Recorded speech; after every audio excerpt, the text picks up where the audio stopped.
আসসালামু আলাইকুম। আপনাদের সবাইকে শুভেচ্ছা জানাচ্ছি। আমি তানভীর হাসান। দর্শক, শুক্রবার নরসিংদী থেকে ৫.৭ মাত্রার একটি মাঝারি আকারের ভূমিকম্পের উৎপত্তি হয়েছিল। আর এতেই ঢাকাসহ সারা দেশের বিভিন্ন স্থানে ভবন ক্ষতিগ্রস্ত হয়েছে। এখন পর্যন্ত ১০ জনের মৃত্যুর খবর এসেছে। দর্শক, আপনারা জানেন যে ঢাকা একটি অপরিকল্পিত নগর হিসেবে সারা বিশ্বে সমাদৃত। ঢাকা শহরে অপরিকল্পিতভাবে বিভিন্ন ভবন নির্মাণ করা হয়েছে, যার ফলে মাঝারি আকারের এই ভূমিকম্পের জন্য বিভিন্ন ভবন ক্ষতিগ্রস্ত হচ্ছে। যদি এর থেকে একটু শক্তিশালী ৭ মাত্রার কোনো ভূমিকম্প ঢাকা থেকে ১০০ কিলোমিটারের মধ্যে যদি কোথাও উৎপত্তি হয়, তাহলে ঢাকা শহরের প্রায় ৩৫% ভবন একেবারে ধ্বংস হয়ে যাবে এবং হতাহতের পরিমাণ প্রায় ৩ লক্ষর অধিক পৌঁছাবে। দর্শক, ডেইলি স্টার বলছে বড় ভূমিকম্পের আগে এটি ফোরশক হতে পারে, বলছেন বিশেষজ্ঞরা। ডেইলি স্টার তাদের প্রতিবেদনে বলছে, প্রায় ১০০ বছরের মধ্যে দেশে বড় ভূমিকম্প হয়নি, কিন্তু আমাদের দেশে বড় ভূমিকম্প হওয়ার ইতিহাস রয়েছে। সেই দিক থেকে ভূমিকম্পটিকে ফোরশক বলা যেতে পারে। অর্থাৎ এটি বড় ভূমিকম্পের আগে ছোট ছোট ভূমিকম্পগুলোর তার মধ্যে একটি। ডেইলি স্টার বলছে যে বড় বড় ভূমিকম্প আসার আগে যে ছোট ছোট ভূমিকম্পগুলো হয় তাদের মধ্যেই একটি। দর্শক, আপনারা জানেন যে এই ছোট ভূমিকম্পের ফলে ঢাকা সহ সারা দেশে কি অবস্থা হয়েছিল। ১০ জনের মতো হতাহত হয়েছে। যদি এর থেকে বড় হয় তাহলে নিশ্চয়ই খুব এই হতাহতের পরিমাণ খুব বেশি হবে। ডেইলি স্টার বলছে, শুক্রবার সকালে ভূমিকম্প অনুভূত হওয়ার পরে এমন আশঙ্কার কথা জানিয়েছেন বুয়েটের অধ্যাপক ও ভূকম্প বিশেষজ্ঞ মেহেদী আহমেদ আনসারী। তিনি ডেইলি স্টারকে বলেছেন, ঐতিহাসিক তথ্য অনুযায়ী ৭ মাত্রার ভূমিকম্প ১০০ থেকে ১২৫ বছর পর পর এবং ৮ মাত্রার ভূমিকম্প ২৫০ থেকে ৩০০ বছর পর পর আসার সম্ভাবনা থাকে। ১৯৩০ সালের পর থেকে দেশে বড় ভূমিকম্প না হয় ঝুঁকির পরিমাণ আরও বাড়ছে। অধ্যাপক মেহেদী আহমেদ বলেছেন, আজকের ভূমিকম্পটির স্থায়িত্ব ছিল প্রায় ২০ সেকেন্ড। এতেই ঢাকা শহরের অনেক বাড়ি ও স্থাপনা ফাটল দেখা দিয়েছে। বিল্ডিং কোড না মেনে ভবন নির্মাণ করায় এমনটি হয়েছে।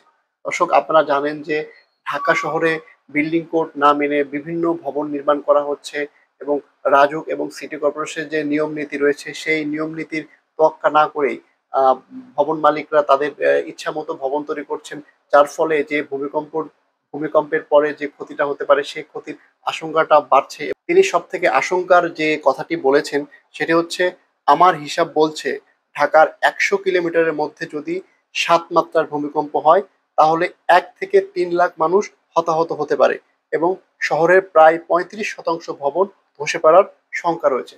অর্থাৎ দর্শক, বুঝতেই পারছেন, যদি ঢাকা শহরের ১০০ কিলোমিটারের মধ্যে, ধরুন ঢাকা থেকে টাঙ্গাইলে যদি কোনো ভূমিকম্পের উৎপত্তি হয় তাহলে দেখা যাচ্ছে যে সেই ভূমিকম্পের মাত্রা যদি ৭ হয় সেটির প্রভাবে ঢাকা শহরের প্রায় ৩৫% ভবন যেগুলো রয়েছে সেগুলো একদম ধ্বংস হয়ে যাবে। বিশেষ করে আমাদের যে পুরান ঢাকার যে পুরাতন ভবন রয়েছে সেগুলো ক্ষতিগ্রস্ত হবে। বিশেষ করে নতুন যে ভবনগুলো তৈরি করা হয়েছে সেখানে বিল্ডিং কোড যেটি মানার কথা ছিল সেগুলো মানা হচ্ছে না। যার ফলে তিনি আশঙ্কা করছেন, যদি এই ৭ মাত্রার কোনো ভূমিকম্প এখানে আঘাত হানে তাহলে প্রায় ৩৫% ভবন ধ্বংস হয়ে যাবে এবং ৩ লাখেরও বেশি মানুষ নিহত হতে পারে। দর্শক, ডেইলি স্টার আবহাওয়া অধিদপ্তরের ভূকম্প পর্যবেক্ষণ ও গবেষণা কেন্দ্রের প্রধান রুবায়াত কবিরের সঙ্গে কথা বলেছেন। তিনি বলেছেন যে আমাদের এখানে বিভিন্ন সময় কম বেশি ভূমিকম্প হচ্ছে। ঐতিহাসিকভাবেও আমাদের এখানে বড় ভূমিকম্প হওয়ার রেকর্ড রয়েছে। এ ধরনের ভূমিকম্প বাংলাদেশে হয়, কিন্তু আজকের ভূমিকম্পের মাত্রা হয়তো একটু বেশি ছিল। তিনি বলেছেন যে ২০০৭ সাল থেকে ডিজিটাল পদ্ধতিতে ভূমিকম্প পর্যবেক্ষণ শুরুর পর থেকে ঢাকার আশেপাশে ৫.৭ মাত্রার ভূমিকম্প এটি সর্বোচ্চ। দর্শক, এখন পর্যন্ত ভূমিকম্পের আগাম বার্তা পাওয়ার মতো কোনো প্রযুক্তি এখন পর্যন্ত নির্মাণ হয়নি। তবে আমরা যদি একটু সতর্ক হই, নিয়ম শৃঙ্খলা মেনে চলি তাহলে হয়তোবা ভূমিকম্পের ক্ষয়ক্ষতি থেকে নিজেদেরকে রক্ষা করতে পারবো। যেহেতু বাংলাদেশ একটি ভূমিকম্প প্রবণ এলাকা, এখানে অতীতে বড় বড় ভূমিকম্প হওয়ার রেকর্ড রয়েছে। যদিও সেই সময় এইরকম বড় বড় ভবন, বড় বড় বিল্ডিং ছিল না, তারপরেও কিন্তু হতাহতের পরিমাণ প্রচুর ছিল। কিন্তু এখন যদি সেই রকম কোনো ভূমিকম্প হয় সেক্ষেত্রে কিন্তু হতাহতের পরিমাণ অনেক বেশি হবে। তাই আমাদের সকলের উচিত সরকারের নীতিমালা অনুযায়ী ভূমিকম্প কোড মেনে ভবন সহ অন্য অন্য স্থাপনা নির্মাণ করা। দর্শক, আপনাদের কি মনে হয় ভূমিকম্পের ক্ষয়ক্ষতি প্রতিরোধে যে আমাদের বিল্ডিং কোড রয়েছে সেটি কি আমাদের দেশের মানুষরা মেনে চলেন? যদি মেনে না চলেন তাহলে আমাদের কি করা উচিত? আপনাদের গুরুত্বপূর্ণ মতামত আমাদের কমেন্ট সেকশনে জানান। ধন্যবাদ।